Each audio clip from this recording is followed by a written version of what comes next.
Hello guys, இந்த வீடியோல நம்ம புதுசா ஒரு டாபிக் பார்க்க போறோம். அதுதான் என்னதுன்னா இந்திய பொருளாதாரம் அப்படின்னு சொல்லக்கூடியது. ஸோ இந்திய அதாவது பொருளாதாரம் எக்கனாமிக்ஸ் அப்படின்னு சொல்லுவாங்க. ஸோ இந்த பொருளாதாரம்னா என்ன, அதனுடைய வளர்ச்சி என்ன, அதனுடைய முன்னேற்றம் என்ன, அதெல்லாம் பார்க்கறதுக்கு முன்னாடி முதல்ல என்ன பண்ணணும் அப்படின்னா இந்த டாபிக்ல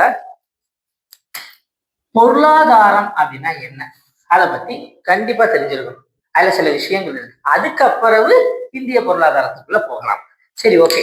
இந்த பொருளாதாரம் அப்படின்னா சிம்பிளா எப்படி சொல்லலாம், ஒரு எளிமையா படிக்கிறதா இருந்தா ஒண்ணுமே இல்லை, பணம்.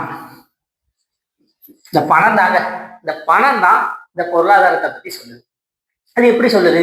இப்போ ஃபார் எக்ஸாம்பிள் ஒரு வீடு எடுத்துக்கோங்க. சிம்பிளா சொல்ல போனா ஒரு வீட்டுல அந்த வீடு நல்லா இருக்கு அப்படின்னா அந்த வீட்டுல பணம் நல்லா இருக்குன்னு அர்த்தம். அந்த வீடு எதுவுமே அந்த வீட்டுல எந்த பொருளும் இல்லை, அந்த வீட்டுல யாருமே படிக்கல, அந்த வீடு வறுமையில இருக்கு அப்படின்னா இந்த பணம் இல்லை. அப்போ ஒரு சின்ன வீடு அப்படிங்கிறது பொருளாதாரத்துல நல்லா இருக்கா அல்லது பொருளாதாரத்துல நலிவடைந்து இருக்கா அப்படின்னு சொல்லக்கூடியது பணம். அதே மாதிரி ஒரு நாடு அப்படிங்கிறது அந்த நாட்டினுடைய வருவாய் எப்படி இருக்கு, அந்த வருவாய் எப்படி செலவழிக்கப்படுகிறது, அந்த வருவாய் அப்படிங்கிறது எந்தெந்த துறைக்கு முக்கியமானதாக இருக்கிறது அப்படிங்கிற அந்த பணத்தினுடைய மொத்த இயல்புகளையும் உள்ளடக்கிய ஒரு விஷயத்தை தான் பொருளாதாரம் அப்படின்னு சொல்லுவாங்க. ஓகே, இந்த பொருளாதாரம் இங்கிலீஷ்ல அதுக்கு பேர் என்ன அப்படின்னா எக்கனாமிக்ஸ்.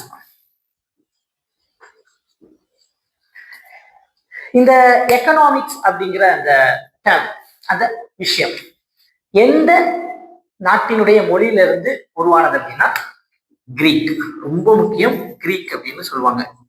அதாவது கிரேக்க நாடு சொன்ன கிரேக்கம் அப்படின்னு சொல்லலாம். கிரேக்க நாட்டில இருந்து என்னாச்சு அப்படின்னா அது உற்பத்தி ஆச்சு. கிரேக்க நாட்டினுடைய மொழியில இருந்துதான் இந்த எக்கனாமிக்ஸ் அப்படிங்கிற டேர்மை கொண்டு வந்தாங்க. அந்த கிரேக்க நாட்டுல வந்து என்ன சொல்லுவாங்க அப்படின்னா ஒக்கோனோமியா அதனுடைய நேம். ஸோ இந்த ஒக்கோனோமியா அப்படிங்கிற அந்த கிரேக்க வார்த்தை தான் எக்கனாமிக்ஸ் அப்படின்னு சொல்லிட்டு ஆங்கிலத்துல மாற்றப்பட்டிருக்கு. இதை என்ன சொல்றாங்க அப்படின்னா அதை ரெண்டா பிரிக்கிறாங்க. அது என்னன்னா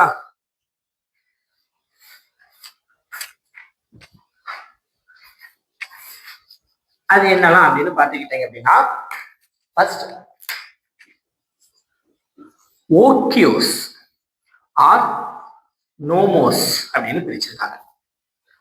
ஓக்கியோஸ், நோமோஸ் இந்த ரெண்டு எதுல இருந்து நிறைவாச்சு அப்படின்னு பார்த்துக்கிட்டீங்கன்னா ஓக்கோ நோமியா அப்படின்னு சொல்லக்கூடிய கிரேக்க வார்த்தையில இருந்து வந்ததான் நான் சொன்னேன். ஃபர்ஸ்ட் ஓக்கியோஸ் அப்படின்னா என்னன்னா வீடு அல்லது வீட்டில் உள்ள பொருட்கள், ஹவுஸ் அல்லது ஹவுஸ் ஹோல்ட் அப்படின்னு சொல்லுவாங்க, வீடு. நோமோஸ் அப்படின்னா என்ன, இது ரெண்டாவது. இதனுடைய பொருள் என்ன அப்படின்னா மேலாண்மை, அதாவது மேனேஜ்மெண்ட் அல்லது ரூல்ஸ். மேலாண்மை, மேனேஜ்மெண்ட் அல்லது ரூல்ஸ், விதிமுறைகள் அப்படின்னு சொல்லுவாங்க. அப்போ வீட்டினுடைய விதிமுறைகள் அல்லது வீட்டு மேலாண்மை, இதைதான் பொருளாதாரம்னு சொன்னாங்க. இதை நான் சிம்பிளா சொன்னேன். ஒரு வீட்டினுடைய பொருளாதாரம் உயர்ந்து இருக்கா அல்லது நலிவடைந்து இருக்கா, அதுக்கு பேசிக் ஃபண்டமெண்டலா இருக்கக்கூடிய அந்த கிரைட்டீரியா என்னது அப்படின்னா பணம். அந்த விஷயத்தை தான் எங்க இருந்து எடுக்கப்பட்டிருக்கு அப்படின்னா கிரேக்கத்துல இருந்து எடுத்திருக்காங்க. ஓகே, இதுல ஒரு கான்செப்ட் இருக்கு. என்ன அப்படின்னு பாத்துக்கிட்டீங்கன்னா பொருளாதாரம் அப்படிங்கிறது இன்னைக்கு வந்ததில்லை. என்னைக்கு மனிதர்கள் கூட்டமா வாழ ஆரம்பிச்சாங்களோ அன்னையில இருந்தே இந்த பொருளாதாரம் அப்படிங்கிறது ரொம்ப முக்கியமான ஒண்ணா இருக்கு. அது அன்றைய காலத்துல இருந்த மன்னராட்சியா இருக்கட்டும், இன்னைக்கு இருக்கக்கூடிய மக்களாட்சியா இருக்கட்டும், அல்லது எந்த ஒரு ரூலா வேணாலும் இருக்கட்டும், பொருளாதாரம் ரொம்ப முக்கியம். ஒரு நாட்டினுடைய பொருளாதாரத்தை வச்சுதான் அந்த நாடு முன்னேறிட்டு இருக்கா அல்லது அந்த நாடு பின்தங்கி இருக்கா அப்படின்னு கணக்கெடுப்பாங்க. ஸோ நீங்க பழைய காலத்துல ஆரம்பிச்சு தற்போதைய கருத்துருக்கள் வரைக்கும் பார்த்துக்கிட்டீங்க அப்படின்னா பொருளாதாரம் ரொம்ப முக்கியமான ஒரு ஒன்று. அதாவது நம்மளுடைய ஸ்டடி பாயிண்ட் ஆஃப் வியூல பொருளாதாரத்தை யாருடைய காலத்திலிருந்து எடுத்து யாருடைய காலம் வரைக்கும் கொண்டு வந்திருக்காங்க அப்படின்னா எடுத்த காலம் யார் அப்படின்னா அரிஸ்டாட்டில்.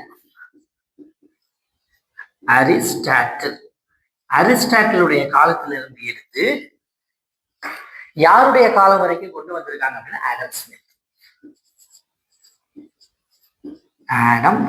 ஸ்மித். ஆடம் ஸ்மித்துடைய காலம் வரைக்கும் கொண்டு வந்திருக்காங்க.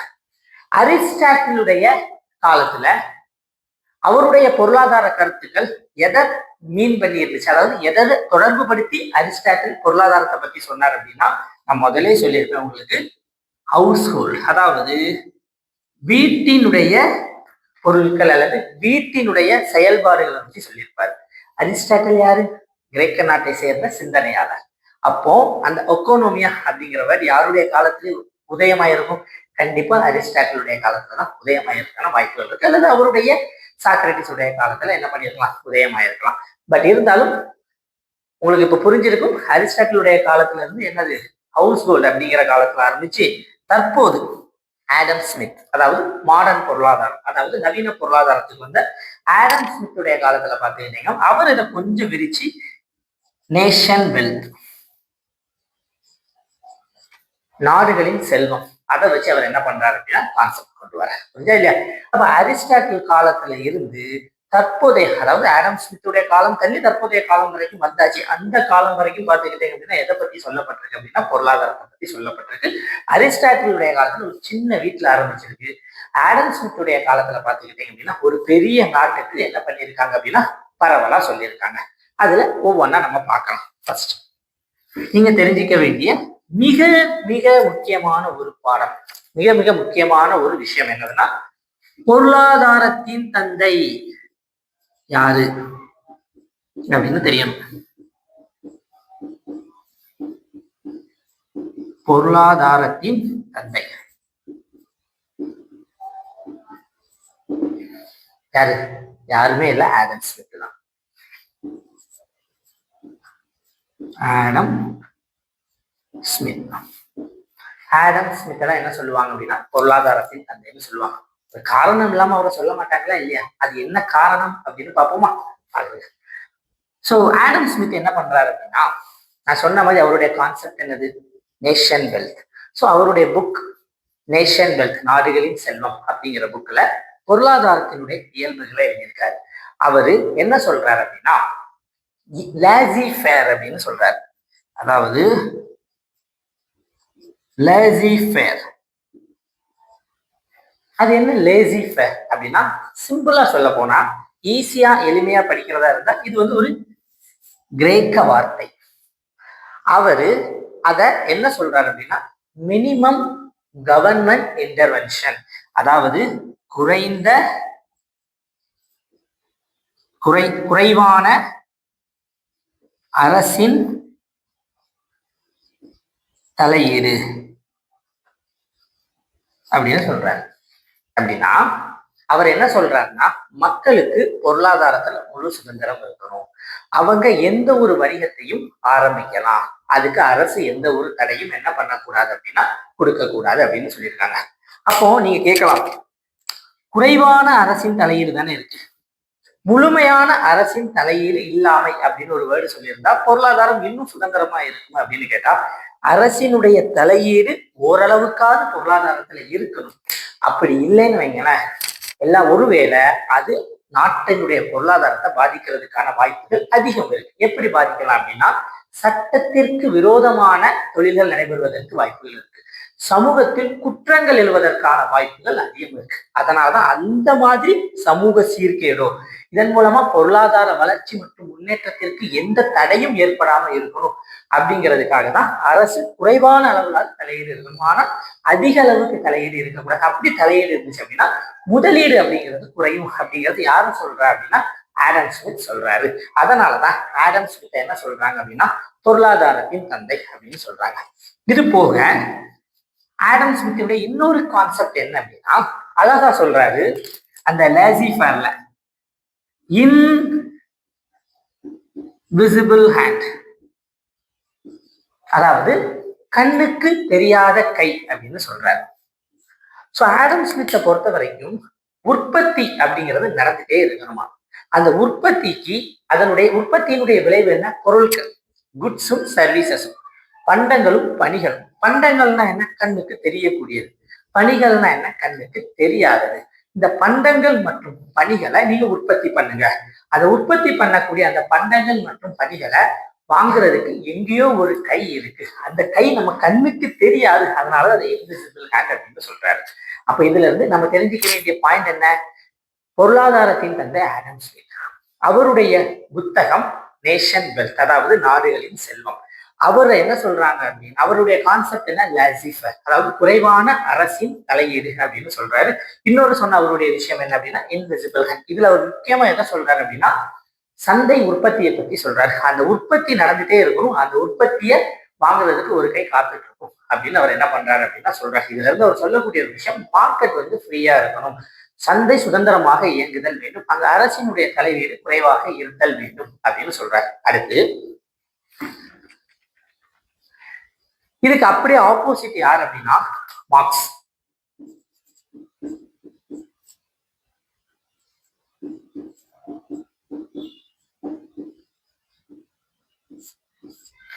Karl Marx. இவர் எதை பத்தி சொல்றாரு அப்படின்னா சமூகத்துவம் அப்படின்னு ஒரு கான்செப்ட சொல்றாரு. சமூகத்துவம் அப்படின்னு ஒரு கான்செப்ட சொல்றாரு. அது என்ன சமூகத்துவம் அப்படின்னா ஆடம் ஸ்மித்துடைய கான்செப்ட் என்ன அப்படின்னா மினிமம் அரசு தலையீடு இருத்தல் வேண்டும், குறைவான அரசின் தலையீடு இருத்தல் வேண்டும். இவர் என்ன சொல்றாருன்னா அரசாங்கம் தான் பெரும்பான்மையான விஷயத்த கையில வச்சிருக்கணும் அப்படின்னு சொல்றாரு.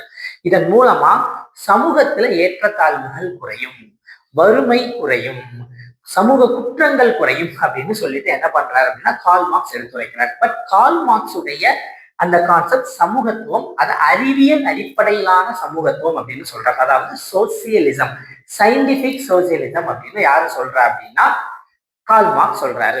இதுக்கு அப்படியே ஆப்போசிட்டா நம்ம யாரு சொல்றா அப்படின்னா ஆடம் ஸ்மித் சொல்றாரு. அவரு சொல்ற கான்செப்ட் என்ன அப்படின்னா முதலாளித்துவம் அப்படின்னு சொல்றாரு. சோ முதலாளித்துவமும் சமூகத்துவமும் ஒன்றுக்கொன்று முரணானது. முதலாளித்துவம்னா என்ன அப்படின்னா அரசின் தலையீடு குறைவாக இருக்கும், சமூகத்துவம் என்ன அரசின் தலையீடு அதிகமாக இருக்கும். முதலாளித்துவத்தை பொறுத்த வரைக்கும் யாருக்கும் பிசினஸ் பண்றதுக்கான வாய்ப்புகள் இருக்கும், சமூகத்துல அப்படி கிடையாது. முதலாளித்துவத்தை பொறுத்த வரைக்கும் பார்த்துக்கிட்டீங்க அப்படின்னா சமூகத்துல ஏற்றத்தாழ்வுகள் இருக்கும், ஆனா சமூகத்துல ஏற்றத்தாழ்வுகள் இருக்காது. ஏன்னா இங்க எல்லாமே அரசாங்கம், இங்க அரசாங்கம் அப்படிங்கிறது குறைவான அளவுல தான் இருக்கும். ஒவ்வொருத்தரும் ஒவ்வொரு விதமான கான்செப்ட சொல்லியிருக்காங்க. பட் இதே நேரத்துல இந்த ரெண்டுமே நல்லதா அப்படின்னு கேட்டுக்கிட்டீங்க அப்படின்னா அந்தந்த நாட்டினுடைய பொருளாதார கொள்கையின் அடிப்படையில அந்தந்த நாடுகள் வகுக்கக்கூடிய திட்டத்தின் அடிப்படையில சமூகத்துவமும் வெற்றி பெற்றிருக்கு, முதலாளித்துவமும் வெற்றி பெற்றிருக்கு. இன்றைய காலகட்டத்துல பாத்துக்கிட்டீங்க அப்படின்னா முழுமையான அதிகமான நாடுகள் முதலாளித்துவத்தை தான் என்ன பண்றாங்க அப்படின்னா ஃபாலோ பண்றாங்க. சோ பொருளாதாரத்தின் தந்தை யாரு? Adam Smith. அதே மாதிரி முதலாளித்துவத்தின் தந்தை யார் அப்படின்னா ஆடம் ஸ்மித் தான். ஓகே, இந்த ரெண்டு கான்செப்டும் இருக்கும்போது இதுக்கு இடையில இன்னொரு கான்செப்ட் வருது. என்ன கான்செப்ட்லாம் நம்ம பார்த்தோம்? முதலாளித்துவம்.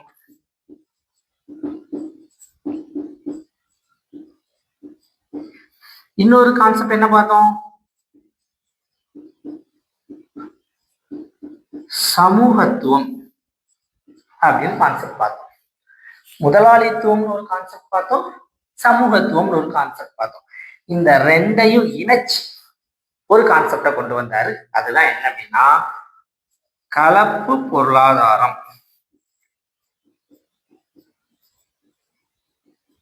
கலப்பு பொருளாதாரம். So mixed economy. கலப்பு பொருளாதாரம். முதலாளித்துவத்தினுடைய கொள்கைகளும் இருக்கும், சமூகத்துவத்தினுடைய கொள்கைகளும் இருக்கும். கேபிட்டலிசம் அதனுடைய அமைப்பும் இருக்கும், சோசியலிசம் அதனுடைய அமைப்பும் இருக்கும். இந்த இரண்டும் இணைந்ததுதான் இந்த கலப்பு பொருளாதாரம். இந்த கலப்பு பொருளாதாரம் அப்படிங்கிற அந்த வேர்டை சொன்னவர் யார் அப்படின்னா பட் முல்லின்ஸ் அப்படின்னு சொல்லக்கூடிய பட் முல்லின்ஸ் அப்படிங்கிறவர் தான் சொன்னார். அவருடைய கான்செப்ட் படி பப்ளிக், அதாவது அரசும் இருக்கணும், பிரைவேட் தனியாரும் இருக்கணும். சமூகத்துவம்னா என்ன? அரசு. முதலாளித்துவம்னா என்ன?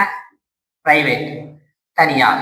அதாவது அரசினுடைய தலையீடு இங்க அதிகமாக இருக்கும், அதனால அரசு நான் சொல்லியிருக்கேன். இங்க அரசினுடைய தலையீடு குறைவாக இருக்கும், அதனால நான் எதை சொல்லியிருக்கேன் அப்படின்னா தனியார சொல்லியிருக்கேன். இந்த ரெண்டும் சேர்ந்ததுதான் என்ன அப்படின்னா கலப்பு பொருளாதாரம். இந்த கலப்பு பொருளாதாரத்தை பத்தி சொன்னவர் யார் அப்படின்னா பட்முல்லின். ஆனா இதை நடைமுறைக்கு கொண்டு வந்தவர் யார் அப்படின்னா ரொம்ப ரொம்ப ரொம்ப ரொம்ப முக்கியமான ஒரு விஷயம், இந்த கலப்பு பொருளாதாரத்தை நடைமுறைக்கு கொண்டு வந்தவர் வேற யாருமே இல்லை, ஜே.எம். கீன்ஸ். ஜே.எம். கீன்ஸ் இவர் தான் என்ன பண்ணியிருக்காரு அப்படின்னா இதை நடைமுறைக்கு கொண்டு வந்தார். இவர் என்ன சொல்றாரு அப்படின்னா ஆடம் ஸ்மித்துடைய கான்செப்ட்ல இருந்து கொஞ்சம் மாறுறாரு. ஆடம் ஸ்மித் என்ன சொன்னாரு, உற்பத்தி பண்ணுங்க, சந்தையில வாங்குறதுக்கு என்ன இருக்கும், ஆள் இருப்பாங்க அப்படின்னு சொல்றாரு. ஆனா இவர் என்ன சொல்றாரு தெரியுமா, டிமாண்ட உருவாக்குங்க, தேவை, சந்தையின் தேவையை அதிகரியுங்கள், சந்தையில தேவை அதிகரி, அது மூலமா சப்ளை என்ன ஆகும் அப்படின்னா அதிகரிக்கும் அப்படின்னு சொல்றாரு. ஃபார் எக்ஸாம்பிள் பார்த்துக்கிட்டீங்க அப்படின்னா இது இப்போ ஒரு எக்ஸாம்பிள் வந்து என்னன்னா இந்தியாவை எடுத்துக்கிட்டீங்கன்னா இந்தியாவில் ஆனியன், ஸோ வெங்காயம் அப்படிங்கிறது ரொம்ப முக்கியமான ஒரு விஷயம்.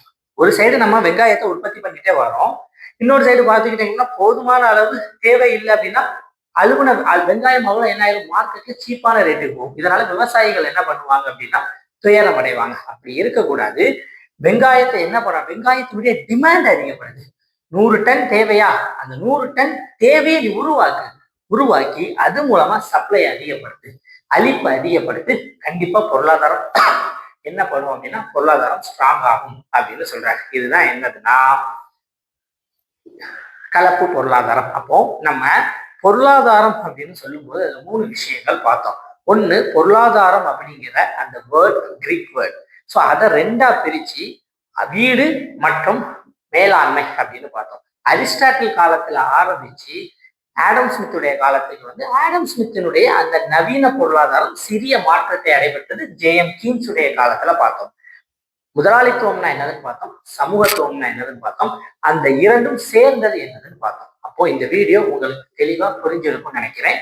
நெக்ஸ்ட் வீடியோல இந்திய பொருளாதாரம் எப்படி இருக்கு அப்படிங்கிறத பார்ப்போம். இந்த வீடியோ பிடிச்சிருந்துச்சு அப்படின்னா லைக் பண்ணுங்க, ஷேர் பண்ணுங்க, நம்ம சேனலை சப்ஸ்கிரைப் பண்ணா நான் போடுற வீடியோ உடனுக்குடன் வரும்.